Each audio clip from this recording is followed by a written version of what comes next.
Bu 3 ta YouTube kanal orqali dunyoqarashingiz kengayib, har qanaqa speaking va writingdagi savollarni yorvoradigan bo'lasiz. Eng oxirida esa tayyorlanishingiz uchun tekin kanal bilan bo'lishaman.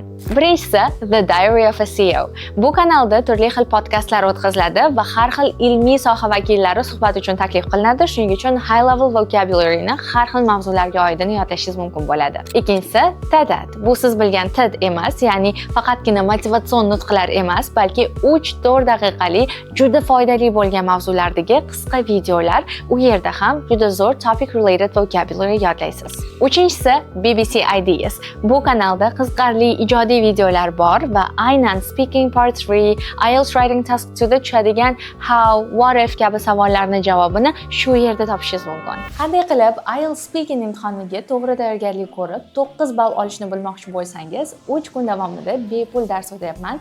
5, 6 va 7 noyabr kunlari profil shapkasida havola bor. Albatta o'tib darsga boshlang. Faqat ishlaydigan strategiyalar bilan bo'lishaman.